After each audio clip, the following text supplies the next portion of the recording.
Bharatiya Janata party ने उस समय भी अभिव्यक्ति की आजादी, न्यू मीडिया के लिए और हमने प्रेस के लिए उस समय भी उठाया था। तो कम से कम मैं आपको विश्वास दिला सकता हूं कि हमारी सरकार में ये स्वतंत्रता, freedom of press, freedom of speech रहने ही वाली है। और लोकतंत्र की यही तो खासियत है कि आप चाहें तो किसी के बारे में भी अपनी बात, किसी विचारधारा से आप सहमत ना हो तो भी आप कर सकते हैं। आपने कहा इलेक्शन बदल गए हैं, विपक्ष भी कहता है इलेक्शन बदल गए हैं।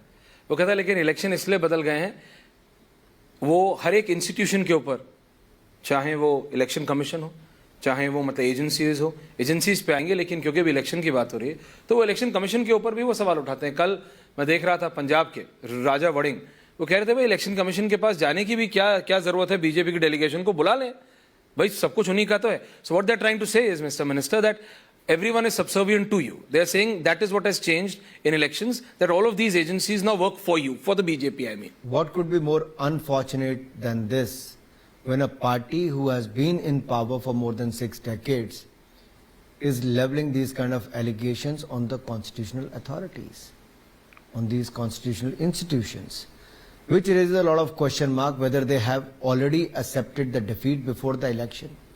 क्या चुनाव से पहले हार मान ले ही? Again, they have blamed the EVMs when they win the election. But they've started. Then they're very happy with the election results. Then they say it is because of Rahul Gandhi. And if they lose, it is because of EVM. Now, people know this. The opposition alliance, which is the Indie alliance, they don't have a leader. They don't have an ideology. And they are not clean as far as all those leaders on one platform is concerned. Most of them are corrupt. It's an alliance of corrupt people came together on one platform.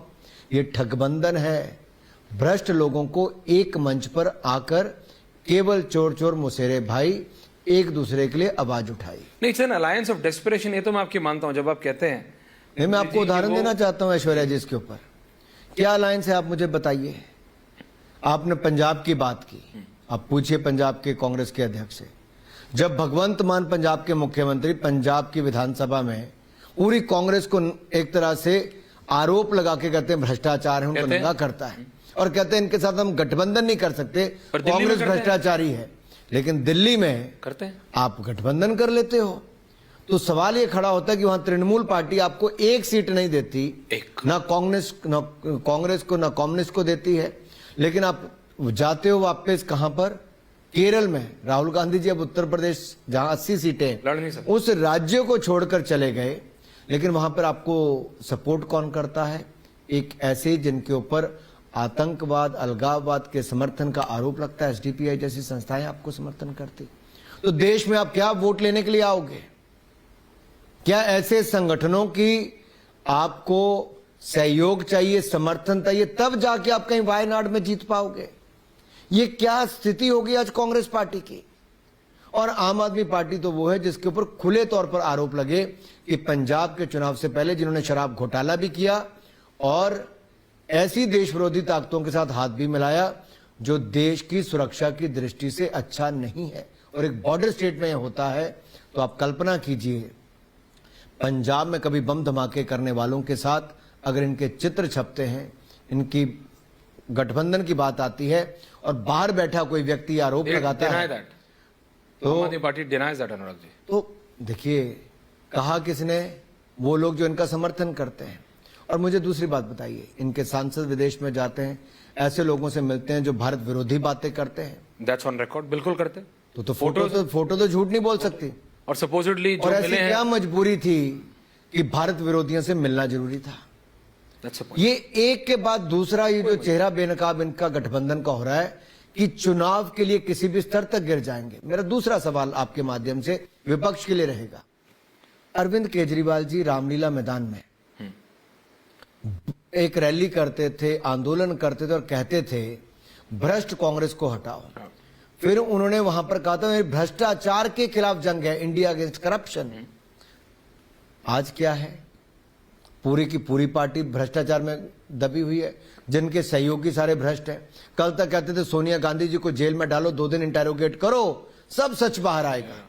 आज उन्हीं से हाथ मिलाया। आप इनका पुराना video निकाल के दिखाइए ना, अरविंद केजरीवाल जी ने कितने वीडियोस में कहा, अरविंद केजरीवाल जी ने कहा कि मैंने बड़ा मकान नहीं लेना, मैंने सिक्योरिटी नहीं लेनी, मैंने ये नहीं गाड़ी करना, नहीं लेनी, मैंने ये नहीं लेना, मैंने वो नहीं लेना, वो सब है सब। लेकिन अब कहां पर? लेकिन क्योंकि आप आम आदमी पार्टी की बात कर रहे हैं तो आराम से, जब आम आदमी पार्टी जब शुरू हो रही थी, जब आपने वो रामलीला मैदान की बात की, तो सिर्फ सोनिया गांधी नहीं, लालू जी, लेट मुलायम सिंह यादव, जिनके सुपुत्र भी अखिलेश यादव भी वहां पे स्टेज पे थे, तो ये सारी पार्टीज के जितने भी थे, फारूक अब्दुल्ला से लेके कन्नी मोई, 85% से 90% लोगों को अरविंद केजरीवाल जेल भेजना चाहते थे जब वो रामलीला मैदान में थे।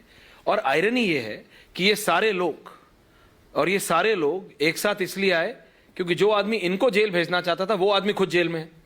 और ये लॉन्च कर रही, सोनिया गांधी लॉन्च कर रही थी, लिटरली लॉन्च कर रही थी मिसेस अरविंद केजरीवाल को, सुनीता केजरीवाल को। Sunita Kejriwal was being launched from that podium. ये मैं इसी पार्ट पे आने वाला था कि एक और तो भ्रष्टाचारियों को इकट्ठा किया ही, परिवारवादियों को भी इकट्ठा किया।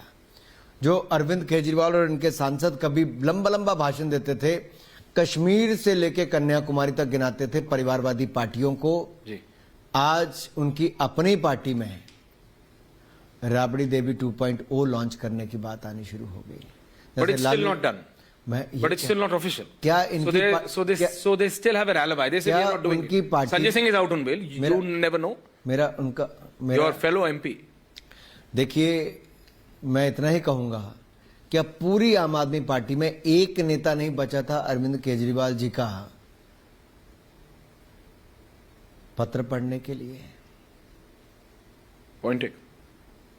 और वो पत्र पढ़ा, वो गारंटियां दी जो सबको चर्चा किए बिना ही अकेले ने कर दी। Chief Minister's chair, Mr. Minister, from the Chief Minister's chair in the office. इसलिए मैं कह रहा हूं कि देखिए, लोकतंत्र का मजाक और धज्जियां उड़ाना इन लोगों से सीखिए। लेकिन ऐश्वर्या जी, बड़ा दुर्भाग्य है, बहुत पीड़ा होती है कि जब मैं दिल्ली की जनता को ठगा हुआ महसूस करता हूं।